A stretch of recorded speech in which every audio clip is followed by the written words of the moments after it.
Hello, yes. I just wanted to ask if Harvey is there. Oh, okay. Thank you, bye. Nilapag ko ang telepono ko sa lamesa at hinawakan ko ang ulo ko at hinilot iyon. Hindi mawala sa isip ko ang sinabi ni Misty kagabi. Kinuha ko na ang bag ko at sumakay sa kotse ko. Nakabihis na ako kanina pa dahil simula nang tawagan ako ni Misty, hindi na ako muling nakatulog. Tinawagan ko ang sekretarya niya kanina. Wala raw si Harvey. Ang sabi sa kanya magiging busy ito. Simula rin daw nang umalis ito kagabi ay hindi na bumabalik ng office. Kaya napapaisip ako. No, he can't do that. Harvey will not cheat on me. Mahina na pangumbinsi ko sa sarili ko habang nagmamaneho. Huminga ako ng malalim. Hindi pa rin ako mapakali kaya kinuha ko ang telepono ko sa katabi kong upuan habang nagmamaneho. Tiningnan ko yan upang malaman kung tinawagan o nag-text man lang sa akin si Harvey. Ngunit wala akong nakita ni isa. My eyes started to water. I hate it. I hate this feeling. Bumabalik na naman. After so many years of me forbidding myself for loving Harvey. After so many sacrifices, I'm scared again. Nakarating na ako sa hotel at nakita ko roon na malaki na ang naaayos. Nailagay na rin ang mga gamit sa kitchen area. Dumiretso lang ako at nagtungo na agad sa opisina ko. Everything is under control. Malapit na maayos ang lahat. Nakarating na rin kaninang umaga ang in-order natin from abroad. Kaya by this day, pwede nang may deliver ito sa hotel. And today, ginagawa sa baba ang installing ng walk-in refrigerator. Iyon agad ang bumungad sa akin ng sekretarya ko. Tumango lang ako at binuksan na agad ang aking laptop. Ewan, wala na yata akong paki sa mga sinabi ni Chana. Dahil pumasok at lumabas lang iyon sa aking tenga. Do you expect calls today? I can check it for you. Naputol ang sasabihin ni Chana nang tingnan ko siya. Huminga muli ako ng malalim. Kanina pa ako tingin ng tingin sa telepono ko. Ngunit wala pa rin akong balita kay Harvey ngayong araw. Still no texts and calls. No, it's just a friend. Babalik na kasi ng Pilipinas, susunduin ko. Palusot ko at pilit na ibinaling ang atensyon ko sa mga gawain. Okay, titingnan ko na lang muna ang mga nangyayari sa ibaba. Just call me if you need me. Dali-dali akong tumigil sa ginagawa ko nang hindi ko na maramdaman ang presensya ni Chana. Napahilamos ako ng mukha at nagsimulang maluha. Kinakabahan ako, sobrang kinakabahan. Hindi ako mapakali. Gustong-gusto ko nang makita si Harvey upang mapatunayan ko sa sarili ko na hindi niya ako niloloko. Samantala, may biglang nag-ring. Kumusta? Aligaga ka na ba? Hindi ka ba mapakali kaiisip kung niloloka ka talaga ng nobyo mo? It's Misty. Pinatay ko agad iyon. I also deleted her number. Hindi siya nakakatulong sa akin.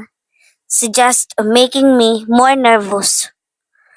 Pagkaraan ng ilang minuto na pag-iisip at pakikipagdialogo ko sa aking sarili, napag-isipan ko na umalis muna ng hotel. Since Chana said everything is okay and under control, I don't think something bad can happen again. Anya, where are you going? Chana said. Saglit lang, may pupuntahan lang ako dyan, sa tabi-tabi. Nailang na tumingin ako kay Chana na halatang hindi naniniwala sa sinasabi ko ngunit halata rin sa kanyang mukha na gusto niyang malaman ang totoo. Agad na akong tumakbo palabas ng pinto at sumakay ng sasakyan. Tinawagan ko ang isang kaibigan ni Harvey at mabuti naman at sumagot ito. Lucien? Have you ever seen Harvey today? Harvey? I saw her at the bar last night. Why? I immediately stopped the car. Ume-echo sa utak ko ang sinabi ni Lucien. He's at the bar? Nang umalis siya kagabi, ang sabi niya sa akin ay may importanteng business niya. Bakit siya nasa bar? Ngayong araw? Nakita mo ba siya? Nanginginig ng mga kamay ko habang nakahawak sa manubela. It's already 10 a.m. in the morning. If he's still not in his office, probably still sleeping because of hangover. Can go to her condo to check him. Usually spend the night there after going at the bar. Okay, thank you. Pagkatapos noon ay pinatay ko na agad ang tawag at napahawak sa aking dibdib. Harvey lied to me. Ngunit itinigil ko ang pag-isip noon. I'm still thinking he has a reason. At isa pa, siguro may problema si Harvey. If so, I should help him. Lumabas na ako ng kotse, hawak-hawak ang bag at telepono ko. Isinara ko na rin ang pinto nito at tumingala sa building na mataas sa harap ko. Sobra-sobrang kabog ng puso ko. Pakiramdam ko ay sasabog na iyon. Nang magkaroon ako ng sapat na lakas ng loob, naglakad na ako ng papasok ng building. Nakita ko sa may bungad ng lobby ang lobby personnel. Kaya naman doon ako nagtanong, "Hi, anong number and room ni Harvey?" "Harvey Valdivia?" Napahawak ako na mahigpit sa aking bag. May nararamdaman akong masama. "Si Harvey po ba?" "Number 67 po, third floor." "Sino po ba sila?" The girl smiled and cheerfully answered my question. "I'm his girlfriend." Ngunit nang sabihin ko iyon, nag-ibang mukha niya. Maging ang mukha ng ibang mga babae. May nangyayari ba? Kasunod noon, binigyan nila ako ng card na pwede kong magamit upang buksan ang hotel. Binigay nila sa akin iyon dahil nagpakita naman ako ng katibayan na kilala at ako nga talaga ang nobya ni Harvey. Umakyat na ako. Habang nasa loob ng elevator ay naninikip na ang dibdib ko. Bumigat na rin ang pakiramdam ko. Nang bumukas ang elevator ay naglakad na ako. Tiningnan ko ang number sa bawat pintuan hanggang sa makita ko ang number ni Harvey. Kinuha ko agad ang card at ginamit iyon sa pintuan. Bumukas naman iyon agad at nakita ko ng loob ng kondo at nagulat ako sa nakita ko. "Harvey?" Saad ko habang naglalakad sa loob ng kondo. Amoy alak, magulo, nagkalat ang mga damit. Nang walang sumagot ay naisipan ko nang pumunta sa kwarto. Dahan-dahan na binuksan ko ang pintuan ngunit mas lalo akong nagulat. Nakita ko ang isang babae na umiindayog sa ibaba ni Harvey. "Hayop ka, what the fuck is this? Ikaw? Bakit ka nandito?" Pagwawala ko agad. Kahit na nagulat ako nang gusto ang katawan ko na gumalaw para sugurin silang dalawa. "Anya?" Harvey said. Halatang may tama pa siya ng alak. Ang babae naman ay maarte na tumayo sa sahig dahil tinulak ko siya roon kanina. "Who are you? Bakit ka nakapasok?" Mataray na saad sa akin ng babae. Agad na nag-init ang ulo ko kaya naman nilapitan ko ito at agad na sinabunutan. "Sino ako? Tanga. Ako lang naman ang nobya ng nilalandi mo." "I'm the one who should ask you that. Bakit ka nandito? Anong ginagawa mo sa loob ng kondo ng boyfriend ko? At gumigiling-giling ka pa sa ibabaw niya?" Tanging galit lang ang nararamdaman ko. Hanggang sa inaway na ako ni Harvey. "Anya, this is not what you think. Let's me explain first." Tumingin ako kay Harvey. Pakiramdam ko ay nalipat sa kanya ang galit ko. "Fucking what? Explain? Anong tingin mo sa akin, bobo?" "Nakita ko lahat. Itong babaeng to, sarap na sarap ka dyan habang nasa ibabaw mo." Natahimik si Harvey na tila hindi alam ang sasabihin sa akin. Doon ako nagsimulang maluha at umiyak. Hindi ko na inalintana ang babae na nasa sahig at hubad. Nakatingin naman ako kay Harvey na nakaboxer shorts lang at tadtad ng kiss marks. "I trusted you, alam mo yan. I even gave everything to you, kahit ang pagkababae ko. Bakit mo nagawa lahat sa akin ito?" "Anya, I don't know." Mas lalong nadurog ang puso ko dahil sinabi ni Harvey. Hindi niya alam? Parang umamin na rin siya. Tumayo na ako at kinuha ang mga gamit ko, dali-dali akong tumakbo. "Huwag mo na siyang habulin, see? She don't like you anymore. Dito ka lang." Fuck off.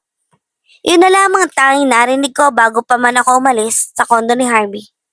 Tumakbo ako ng tumakbo hanggang sa makarating na ako sa elevator. Umiiyak na hinihintay ko na magsara ang pintuan nun. Ngunit nakita ko mukha ni Harvey bago pa man iyon tuluyang magsara. Napatakip ako ng bibig ko upang hindi maging masyadong malakas ang aking iyak. Pinunasan ko rin ang luha ko na tumulo na hanggang sa leg ko ay naglakad sa labi na parang walang nangyari.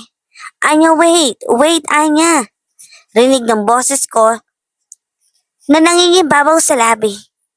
Hindi ko siya nilingon at patuloy sa paglalakad.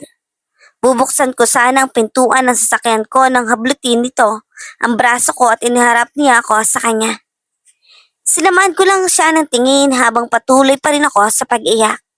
Anya, please, let's talk first. Hinampas ko sa kanya ang bag na hawak ko at kumuwala sa pagkakahawak niya. There's nothing to talk about. Anya, I didn't cheat. Didn't cheat? Nahuli kita, Harvey. Kitang-kita ko. 2 mata. Tumalikod muli ako ngunit hinawakan niya muli ako at hinimas niya ang mukha ko upang punasan ang mukha ko. I saw his eyes. Please, don't make any sudden decisions. I won't talk if you're still mad. Hindi tayo nagkakaintindihan kung galit ka. I talk to you if you're already calm. But one thing is for sure, I didn't cheat. I promise it to your mom. I also promise it to you. Hinalikan niya ang noo ko kahit nagpupumiglas ako at bumitiw din siya agad. You will not drive. Mapapahama ka. I call taxi for you. He said. He don't call taxi. Inalalayan niya ako papunta sa taxi kahit nalabag sa loob ko at nandidiri ako sa kanya. Nang umandar na ang sasakyan ay muli pa siyang nasilayan. Bago pa man siya nilagpasan ng sasakyan ay nakita ko ang mukha niya. Umiiyak siya. Tumalikod na siya habang ako naman ay nasa loob ng taxi. Nagpatuloy sa pag-iyak. I can't believe that me and Harvey got to this point. The thing is never expected happen. He cheated. Kung nakinig lang ako sa sarili ko noon, all I never ever wanted before is to become an independent woman. The woman who never needs a man. But look at me now. I'm crying and hurting because I was hurt. Kung alam ko lang na mararamdaman ko ang nararamdaman ni Mama, I shouldn't let my heart fall in love. Bumalik ako sa hotel. Maagang umuwi si Chana dahilan may gagawin siya. Ako naman ay pinagod lang ang sarili ko dahil sa nangyari. Hanggang sa hindi ko namalayan na hating gabi na. I decided to go down and check the workers. Wala na palang mga tao. Oo nga pala. Nagpaalam na sila sa akin kanina. Even the guard said it's his son's birthday. Medyo madilim ngunit kita ko pa rin naman ang lahat. I don't know, I'm not scared. I decided to check the refrigerator. It's already installed. Medyo malaki iyon dahil isa yung walk-in refrigerator. Malamig ngunit halos mahigit ko ang hininga ko nang may kumamalabit sa akin. Lumingon ako at nakita ko ang tagal mo, ang lamig dito. How, paano ka nakapasok rito? Lumapit sa akin si Misty at tinakbayan ako.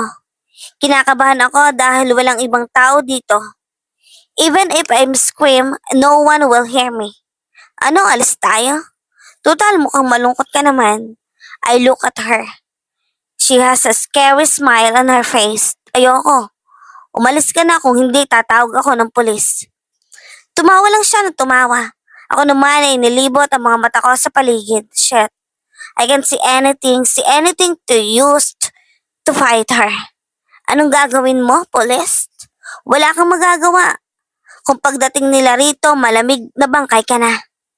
Nanlaki ang mga mata ko nang dahan-dahan na lumapit siya sa akin at may kung ano na kinukuha sa likod niya. Hanggang sa may maamoy akong isang bagay na nakakahilo at magsimulang matumba. Just kidding.